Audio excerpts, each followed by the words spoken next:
Allie, do you have me?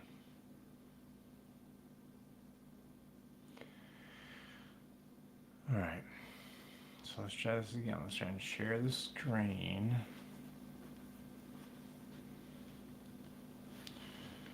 No, it's not gonna work. Okay, let's try it again.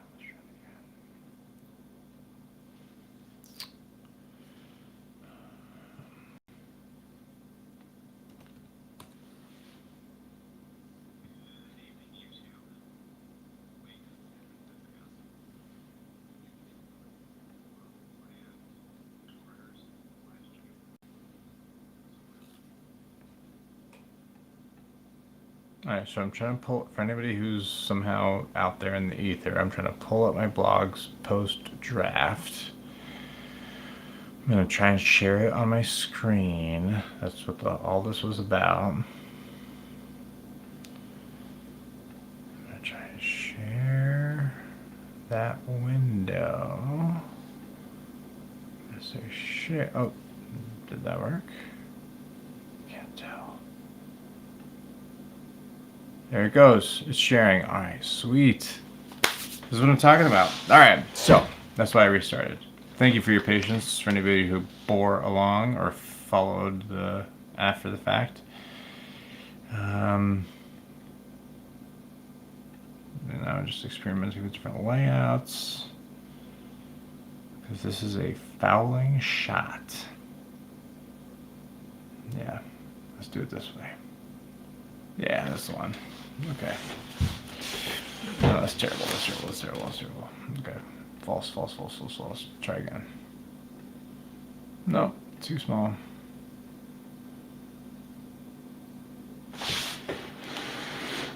Okay, let me try this. Let me try this and this. Let me try this. Too much.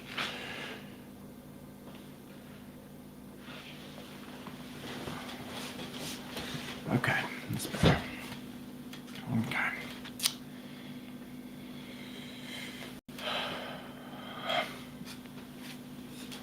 All right, here's what we're gonna do. So I'm gonna go through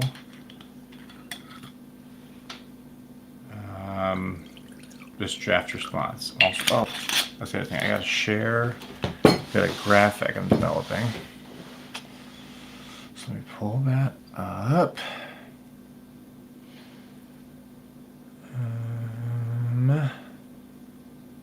Anti-realism. Here we go. All right, this is about to get real.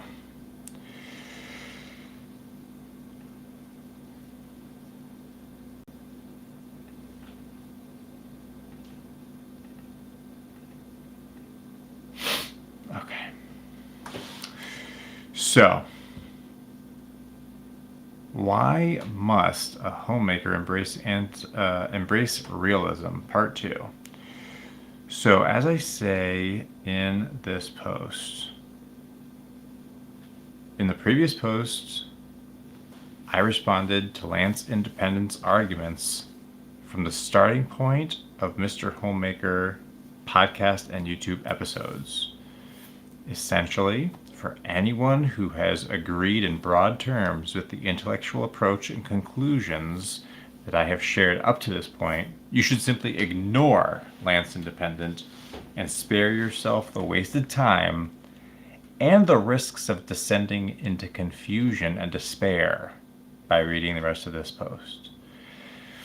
On the other hand, if you're ambivalent about my approach and conclusions, or have already stumbled down the rabbit hole into the wonderland of anti-realism, then what follows is a direct critique of Lance Independent's arguments. And again, that'll appear in 2 parts. Right now, I'm just going to talk about the first. So this is part 2 of our 3-part response. Okay.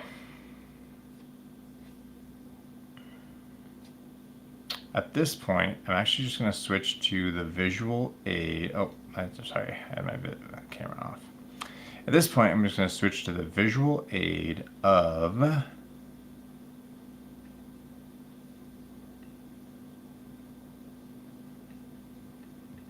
my slides.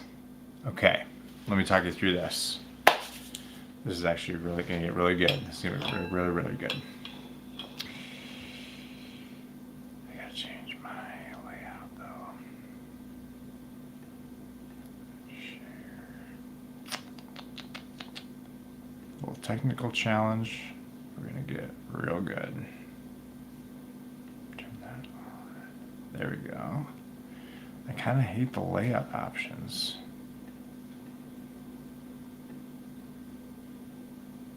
All right, that's the best we're gonna do. Graphics, I'm just gonna turn these off because they're terrible. Turn captions off. All right.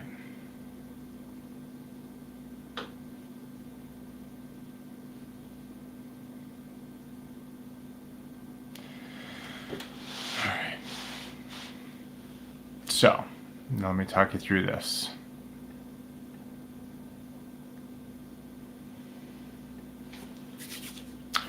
Risk management of realism and anti-realism.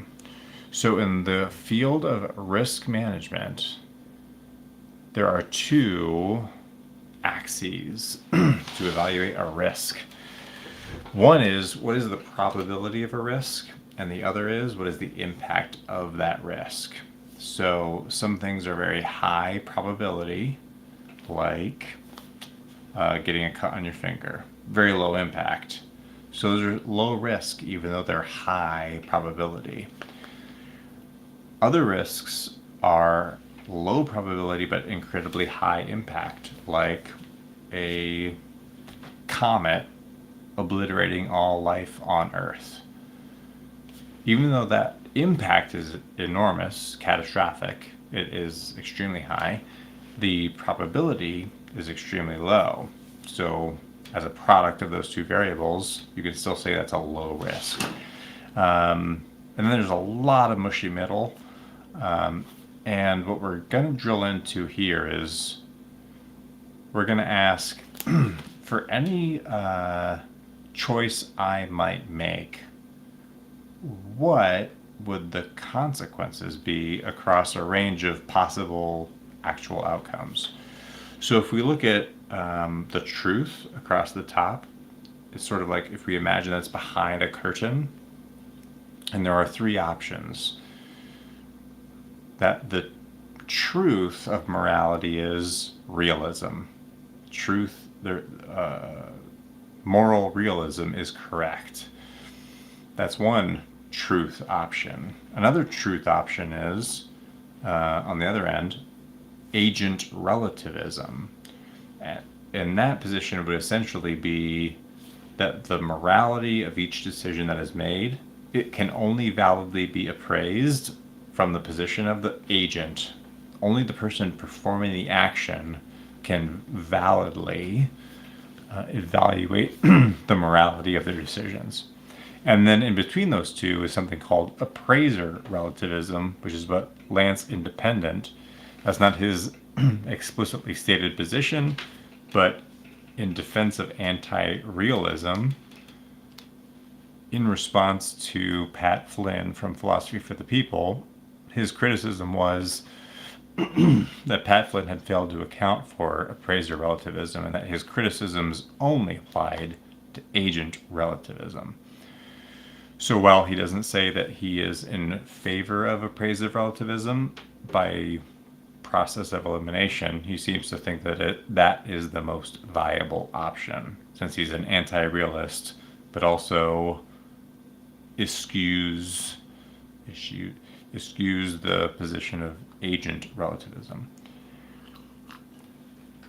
Okay, so imagine that there is behind the curtain, to be unveiled, the truth, and it can be one of those options. Now, along the side, there are the same three options.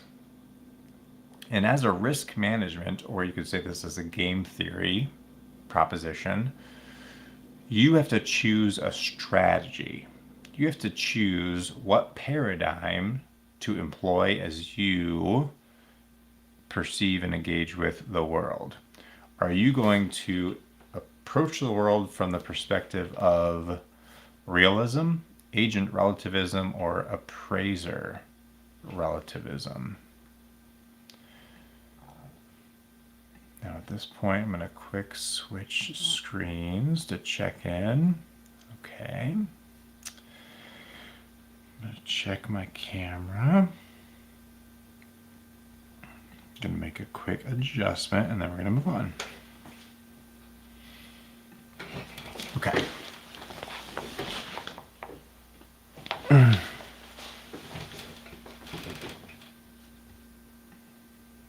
All right, that's better. Okay, here we go. So that's sort of the setup. We don't know the truth, but there's three options. We get to choose a paradigm and a strategy, same three options. And now we ask ourselves, how does this play out as a risk management or game theory scenario? First thing we recognize is that if the truth is that appraiser relativism is the most accurate representation of the moral standard, if that is the most correct, it's hard to use some of these terms from the perspective of appraiser relativism. Essentially, that position is saying that morality is in the eye of the beholder.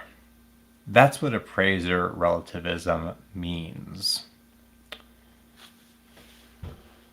Now, Lance Independent very effectively articulates the position that it is a straw man to say that relativists, including appraiser relativists, are therefore less moral.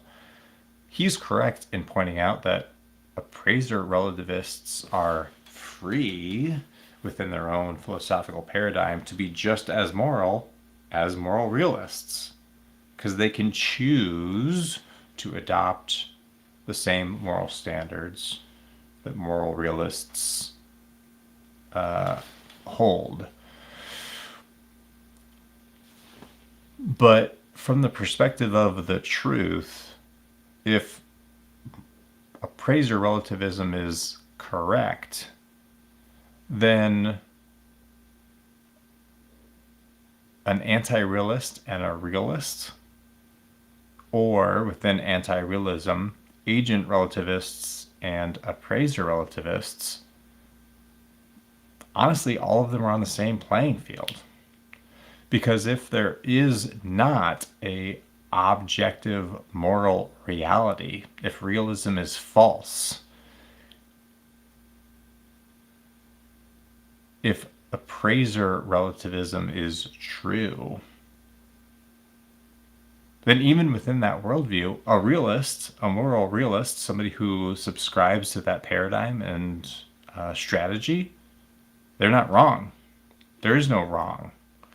Everything is right or wrong in the eye of the beholder.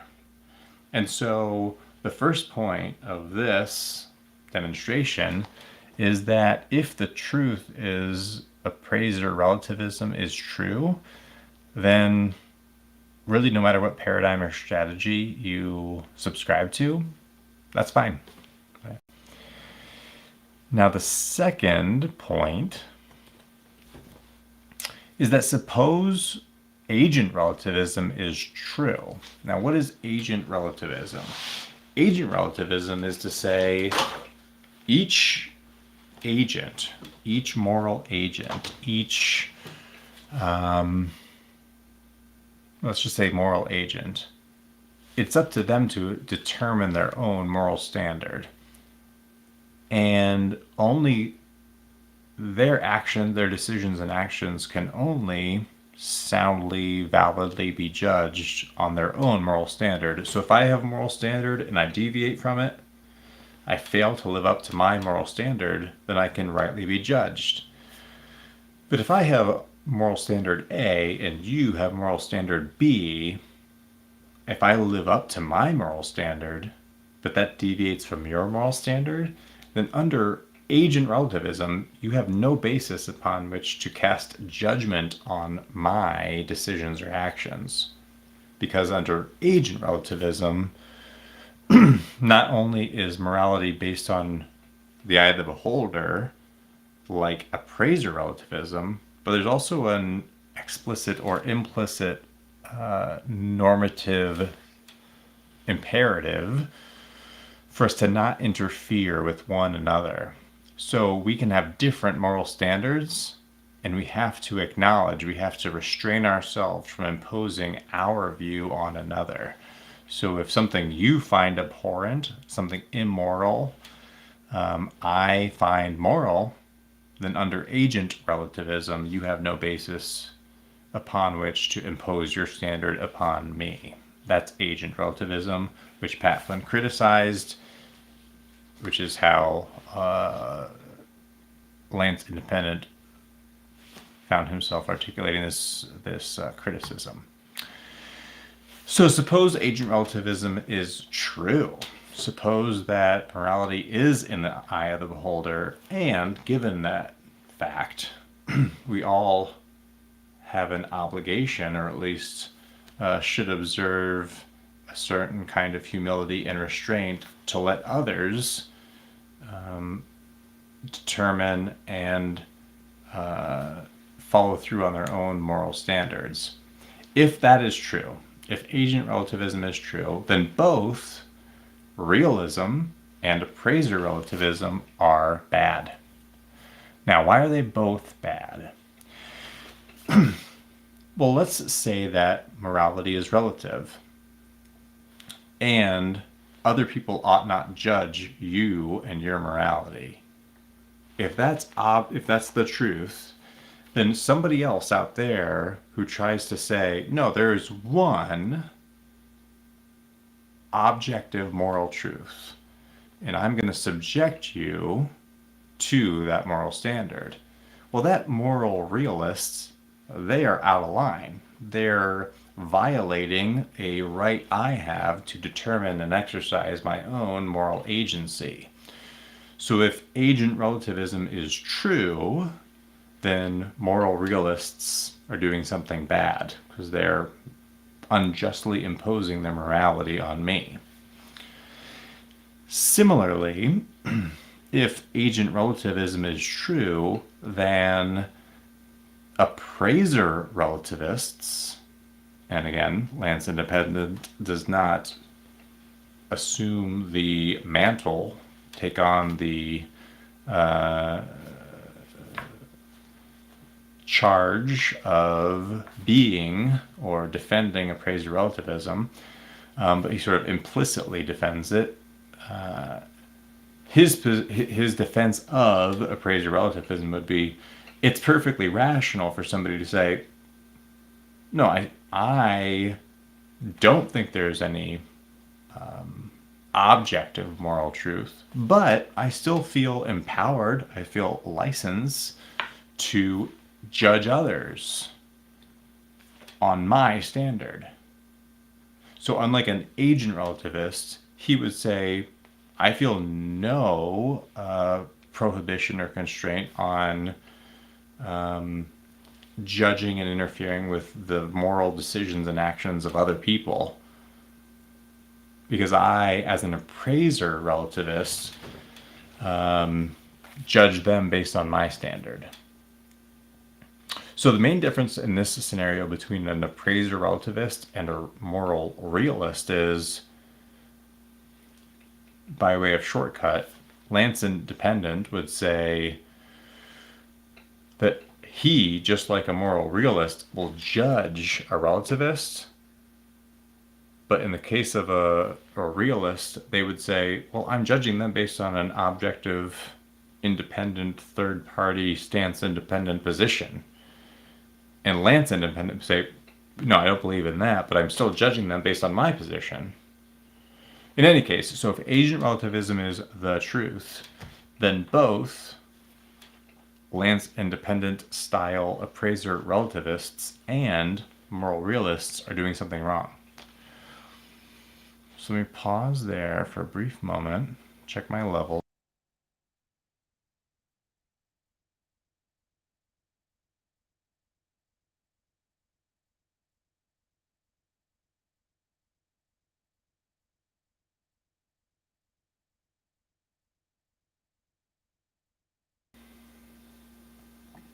All right. So that's parts, we've gotten through A, B, and C. So next, part D.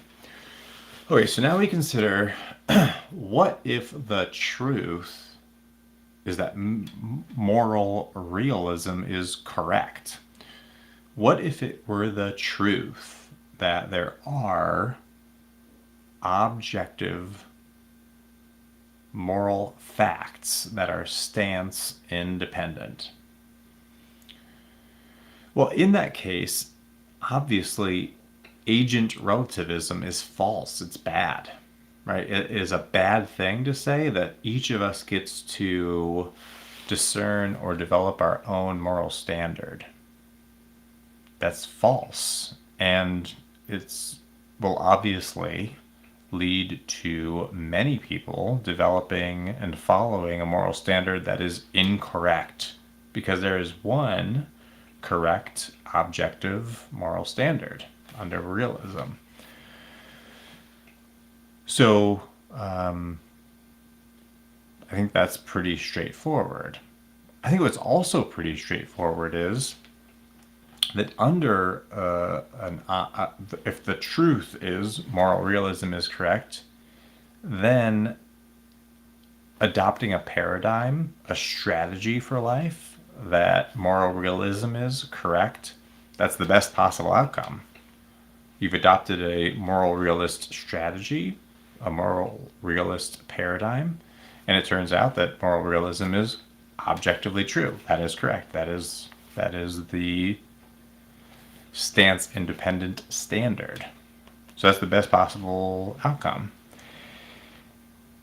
But if moral realism, point F, if moral realism is the truth, then actually being an appraiser relativist, an anti-realist who believes in appraiser relativism, that's actually the worst possible position to take if realism is true. Now, why is that? Because as an appraiser relativist, you simultaneously reject the existence of an objective moral reality. And while rejecting that objective standard, you adopt for yourself the license to perceive and impose your admittedly arbitrary moral standard on everyone else. So an appraiser relativist rejects objective reality, objective moral reality, but has no qualms about imposing their own subjective, and by their own standard, arbitrary moral standards on everyone else, which displaces those or persecutes or is in conflict with those who subscribe to an objective moral standard, realists. That's far worse than an agent relativist. If realism is true, then an agent relativist is saying, well, each of us should be granted the liberty to develop and follow their own moral standard, and none of us should interfere with one another. Well, if moral realism is true, then that approach will give everyone sort of a level playing field, an equal opportunity to seek out and pursue the correct answer, which is moral realism. But see, appraiser relativism doesn't permit that kind of opportunity. Under appraiser relativism, what it essentially boils down to is a will to power and a might makes right. And whoever is in the position to impose their admittedly subjective and arbitrary moral standards on others will do so.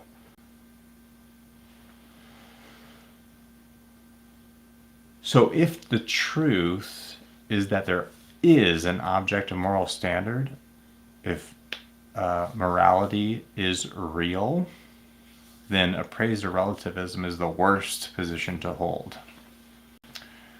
So given this matrix,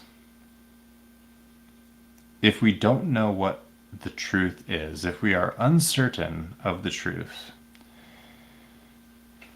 if there could be behind the curtain when it is lifted, agent relativism is the most accurate description of the truth. That's one option. The second option is appraiser relativism is the most accurate description of the truth. Or the third option is moral realism is the most accurate description of the truth. If we don't know that, then what are the range of possibilities, the range of outcomes for each of those corresponding paradigms and strategies? Well, and I won't recite the scoring here, but essentially, being an agent relativist, if you don't know what the truth is, saying each of us should have the agency to develop and follow our own moral standard, but we should all observe a prohibition on interfering with others. We should give each person their own latitude to follow their own moral standard as they develop it. That is actually a neutral position. That's neither the worst nor the best. The worst possible position to hold is appraiser relativism. Because even under its own standard, if the appraiser relativist is correct and appraiser relativism best describes the truth, then even under that standard, appraiser relativism is no better and no worse than agent relativism or moral realism. So even if they're right, even if Lance Independent's arguments in favor of appraiser relativism are sound and persuasive, by adopting those positions, you gain nothing. Absolutely nothing is gained by being an anti-realist who believes in appraiser relativism. You're no better off than you were under any other position you could possibly hold.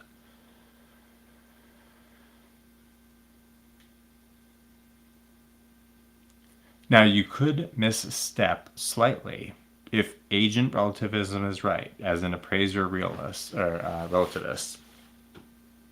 If you fail to observe the duty to not interfere with other relativists, to give them latitude to pursue their own moral compass, well, then you're doing something wrong by interfering with them. If agent relativism is the truth and you're an appraiser relativist, you are off by a little bit. You're doing something bad. But if moral realism is correct, then there is nothing worse you can be than an appraiser relativist, an anti-realist who subscribes to appraiser relativism is the absolute worst thing you can be.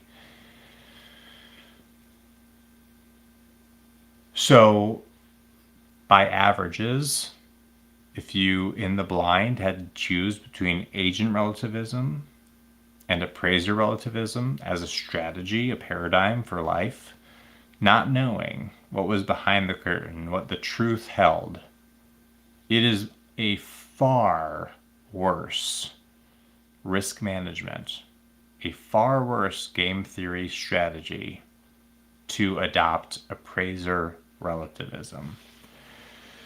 So, in a sense, to defend Pat Flynn's criticism that Lance Independent was critiquing, not that Pat Flynn needs me to defend him, But Lance Independent was essentially saying that Pat Flynn was making an error by comparing moral realism to agent relativism, that was some kind of unfair comparison.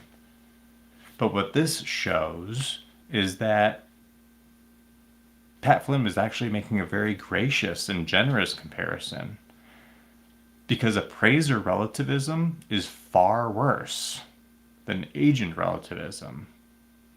And it would have been less gracious, more unfair to point out how misguided appraiser relativism is as compared to realism.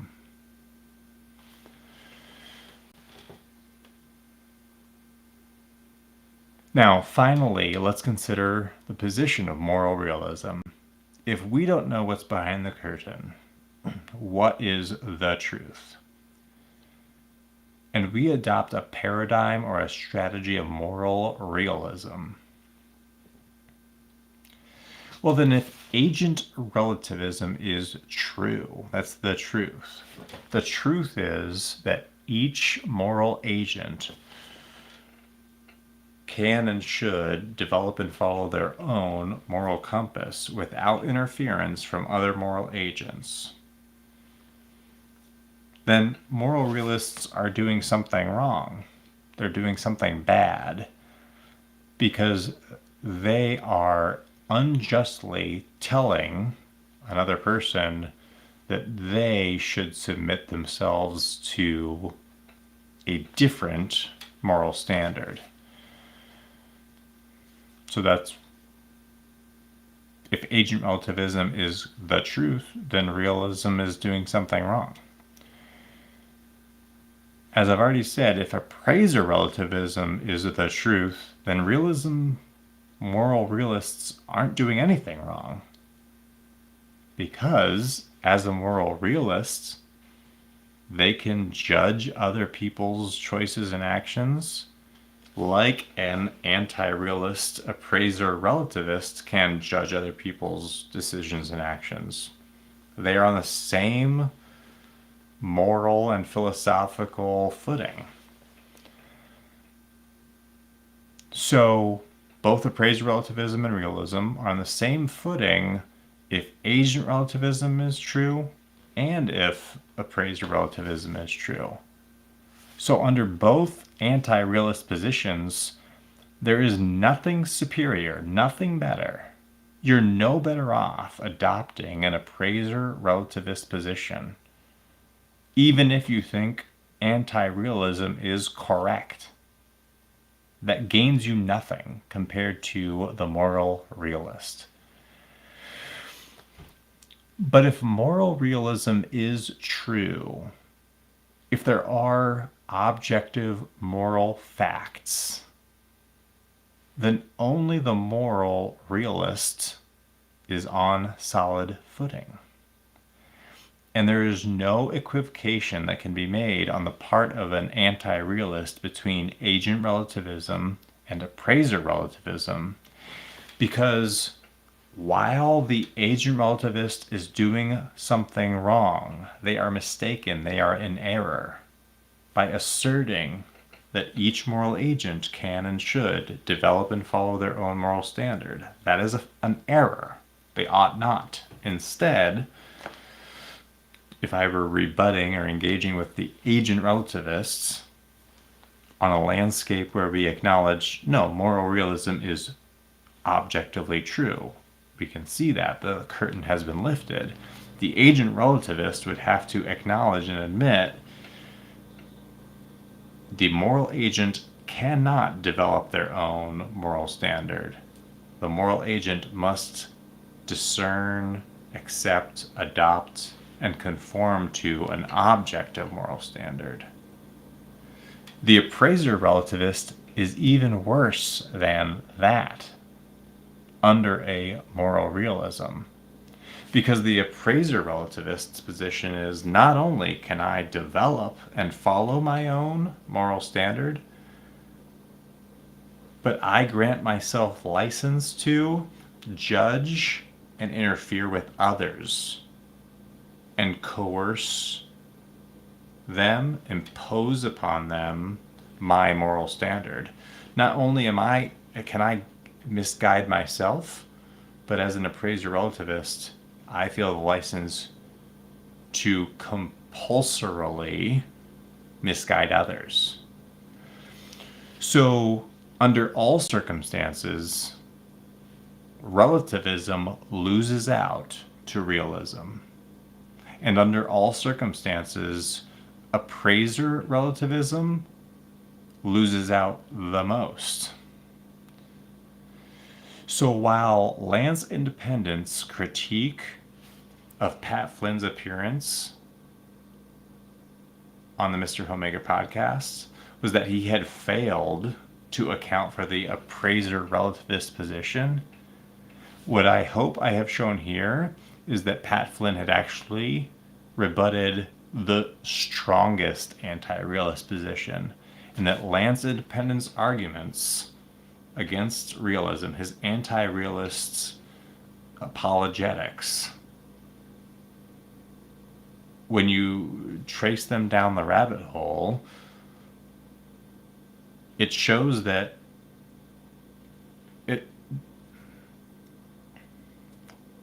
appraiser relativism is a far worse position to defend than agent relativism.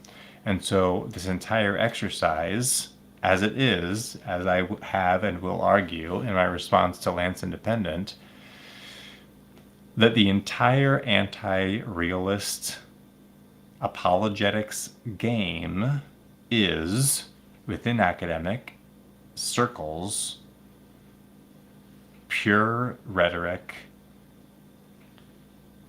just board game shenanigans, and in real life, truly misguided, deceptive, and dangerous approaches to important philosophical and conceptual topics.